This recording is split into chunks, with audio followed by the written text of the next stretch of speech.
Well, I'd like to welcome everybody coming to watch this video. This is the first video in a collection of videos that I'm going to be making, talking about uh, the death of my son. It was ruled as SIDS, and kind of the journey my wife and I went through as we grieved and healed through that process. This video is going to be focusing on the day of and the events that occurred the actual day that it happened. Um, so it was January 5th, 2013. My wife and I got up relatively early in the morning. We had intended to go on a date. We were going to go see the movie Les Miserables in the theater. We had spoken to my parents prior to that and had asked them if they would be willing to babysit our son. He was 2 months and 3 days away from being 3 months old. So 2 months and 28 days. Um, we absolutely loved him. He was one of the most pleasant children I've ever met. Always smiling, always happy, like just a remarkable child. We got up that morning. We're getting him ready to go over to my parents' house, and while we were doing that, sometimes I would sing songs to him because when I'd sing to him, he would cackle and laugh and things like that. We'd try to get it on camera, and inevitably, every time we started recording, he would stop laughing. So we actually only have one video where we've ever actually gotten that laugh on video. I'm glad we did because it's one of my favorite videos to listen to remember that laugh.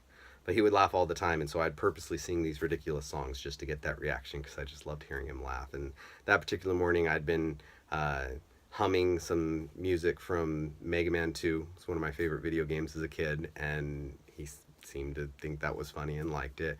As well, I sang the Teenage Mutant Ninja Turtles theme song to him, and he was laughing about that as well. And uh, perfectly healthy. He had just gotten off of being sick, but like he was really happy, healthy, everything like that. He was cackling, having a good time. Mom's getting everything ready while I'm entertaining him because that's often the way it works. She doesn't really trust me to pack stuff because I take shortcuts and I get it wrong. So she's like, "You just go entertain him, and I'll take care of it." And so I was entertaining him, and we get him packed up in the car. We head over to my parents' house, and we drop the car seat off in their front room, and he started crying, and he was kind of crying uncontrollably. And we're new parents. Like, this is our first child. He's almost 3 months old. We're still figuring everything out. And for a new parent, there's nothing more difficult than your kid crying uncontrollably. And so we wanted to comfort him. And so we're going there and we're like, "Hey, mommy and daddy are here. It's okay." And we were going to get ready to pull him out of the car seat and hold him for a bit and things like that. And my dad looked at me and he was like, "He's just fine. Go to the movie. He'll be fine when you get back. Don't worry. We've done this loads of times. You're fine." Um, and in the back of my head, I was like, "Yeah, you're right. I'm being overprotective, so forth." And so my wife and I walked out. And later on, we both talked about it and mentioned that both of us felt the impression that we should go back and try to comfort our son, and yet we didn't do it because we felt like that was irrational. Like, of course he's going to be okay when we come back. And my parents, they raised 8 kids. I mean, they've dealt with crying kids before. And if we're those parents that always go every single time our kid cries, then they become spoiled and they become attached to us and they don't learn how to function on their own. These were some of the things that went through my head. Um, but we both felt like we should have gone back. We felt a spiritual prompting that we should, and one that we ignored. Um, I don't think it would have made a difference other than it would have allowed my last memory of my son to be me comforting him rather than me leaving him screaming in a room. Um, and so we left and we went to see the movie. We went and watched Les Miserables. That's a movie that's intensely personal to us now. There's a lot of symbolic imagery in it, much of which has played a role in the healing process as we've dealt with the loss of our son. But I remember probably about 2/3 of the way through the movie, it was a sad part. I mean, if I remember right, I think it was in the middle of the war and people were dying, and it was a sad part. You should be crying, but I got more emotional than I usually do. And I'm a crier. Like, I'm one of those guys that, like, I cry at anything. And so, of course, I'm going to be crying in the middle of this movie. But there was just something intensely sad to me. And it wasn't the movie.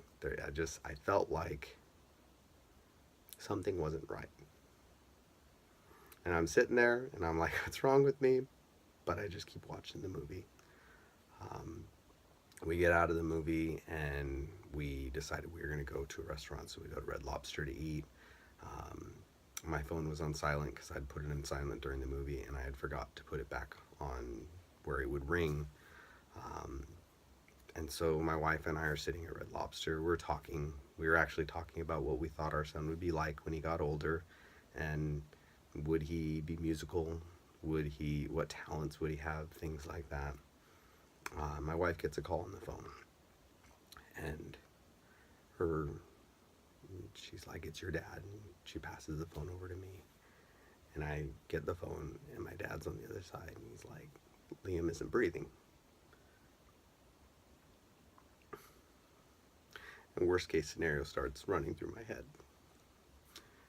And I don't remember much about what he said. I just remember panic and worry. And he's like, the ambulance is on the way. It's going to be taking him to the hospital. You need to meet him there. I'm having this conversation, but I'm not really saying much. It's mostly my dad talking to me. So my poor wife on the other side of the table, she could tell something was wrong, but she didn't know exactly what. And I told her that Liam wasn't breathing. He'd been taken in the ambulance, and so we left the restaurant and we got into the car and we left. Ironically enough, we were in such a rush that I left my keys there. And when I got out to the car, uh, I couldn't find the keys, and I was in such a rush that I didn't know where to go. So I just grabbed her keys and I used her keys and we left. And I didn't get the keys till a couple days later when I went back to the restaurant. Um, on our way to the hospital, we just had worst case scenario running through our head about what could be happening, what could be there, begging and pleading that he would start breathing, that he would be okay. Um, this was our miracle baby. We had been infertile for about 6 or 7 years, unable to have a child, and he kind of came out of nowhere when we'd given up hope and we felt like we were just going to accept that maybe we're not going to have children, and then he came. And so in some ways it seemed like a cruel cosmic joke that we would be potentially losing the child that we had waited so long for. Um, but we get to the hospital and they take us into the back and they explain to us that they're working on him and that they're trying to get him to breathe. I think they said they had put some epinephrine in him and that they were giving him CPR and they were trying to get him to revive. And doctor came out to me and my wife and he's talking about it and he said, "Look, he hasn't been breathing since we took him from your grandparents' house, and it's a good 20-minute drive from where my grandparents live to where the hospital was." And they're like, "And we've been trying, and we're gonna try one more time, but reality is he might very well already be gone." My wife broke down, just uncontrollable sobbing, and I felt powerless because what do you do? There's no way to make that better. And so I just sat there and I rubbed her back and I sat feeling powerless, not knowing what to do. And doctors are in there working for probably about 5-10 minutes, and they come out and they tell us that that he's not coming back, that he's gone, and ask us if we want to go see him. My wife didn't want to. She's like, I can't go in there, but I felt like I needed to, and so I walked in and I saw him laying there on the table, and I had like a tube in his mouth and breathing apparatus and pale as can be. It wasn't my son. There's no life there. I mean, it was his body, but it wasn't him. So I went out and I actually tried to convince my wife to go see him. I felt like she needed that for closure.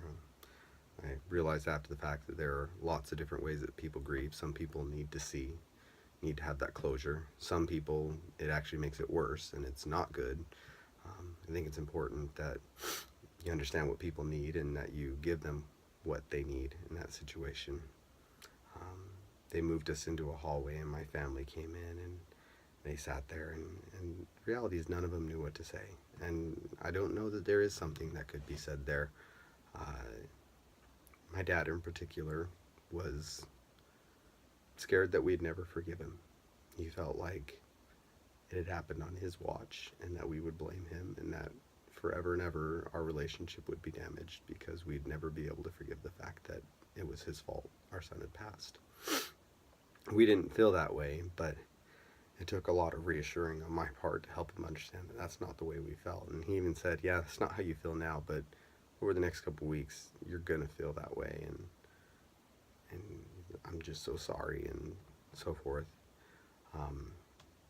My older brother, he was the rock. He kind of was directing people where they needed to go, and he was making sure that everything was taken care of, so I didn't need to worry about it. He was hugging everybody that needed to be hugged and so forth, and he was just there. And we all sat in the hallway just in shock because it didn't hardly seem real.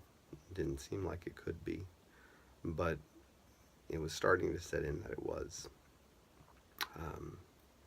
We're there for a couple hours because when something like this happens, it's not a short process, and by the time things had kind of finalized and we were able to go home, it was probably around 11, 12 o'clock that evening. I don't even know that I wanted to go home.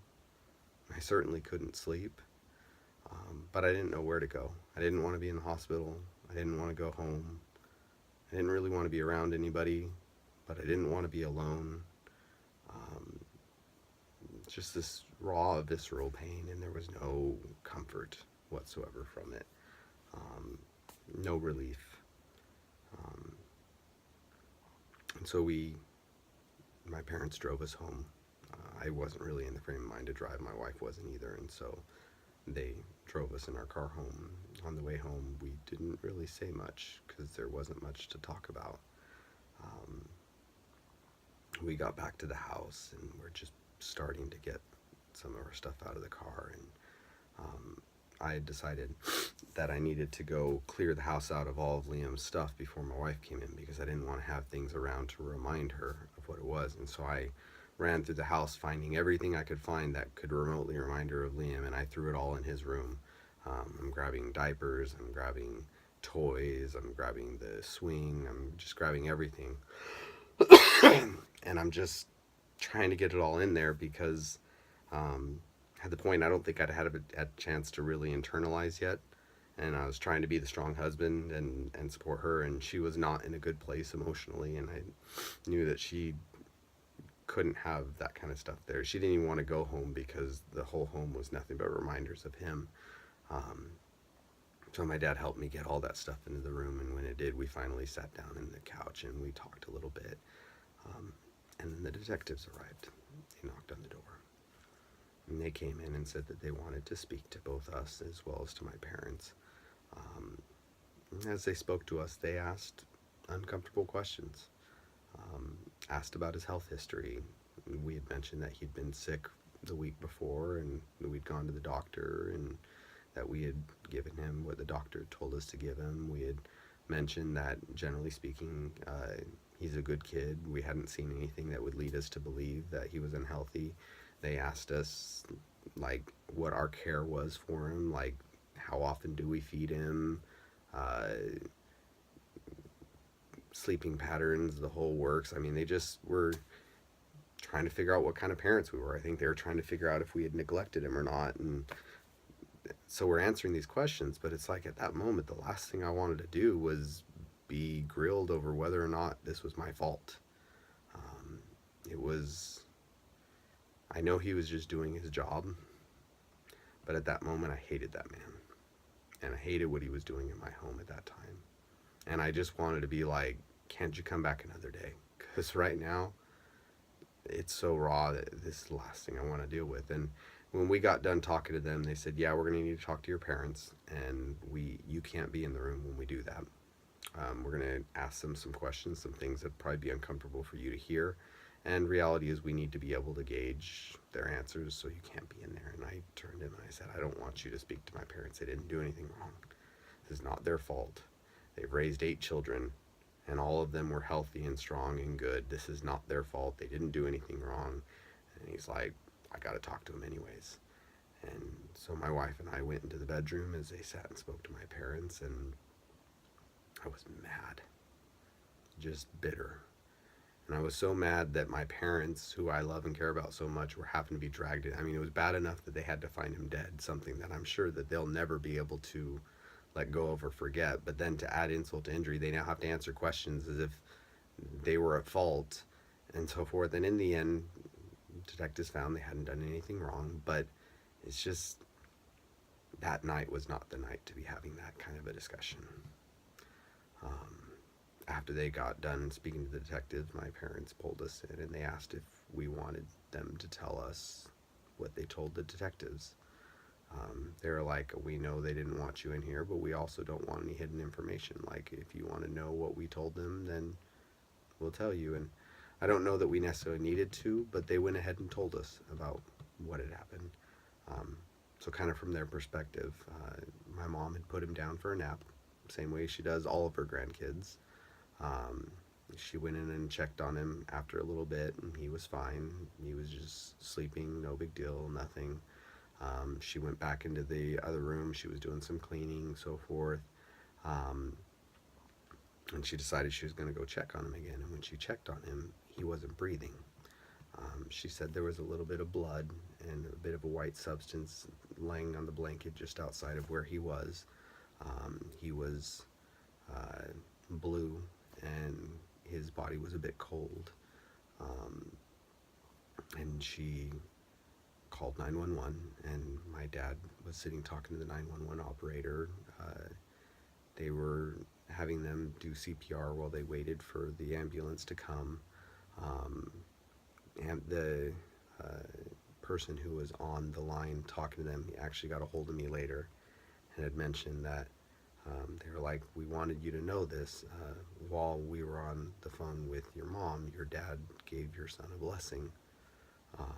They said it was one of the most beautiful prayers they had ever heard, and they wanted us to know that. And so as the ambulance finally got there and they continued the CPR, but the reality is, we were told later that pretty much by the time my mom saw him, he was already gone. There was no getting him back. He was already dead. But they had him sent in the ambulance up to the hospital, and then that was when they contacted us and let us know so we could meet him there. So we talked a little bit later that night, and then my parents were like, do you want us to stay here tonight so you're not alone? And we tried to seem tough and strong, and we don't need the help. We're okay. Just go ahead and head home. So they went home and told us that if we needed them to let them know.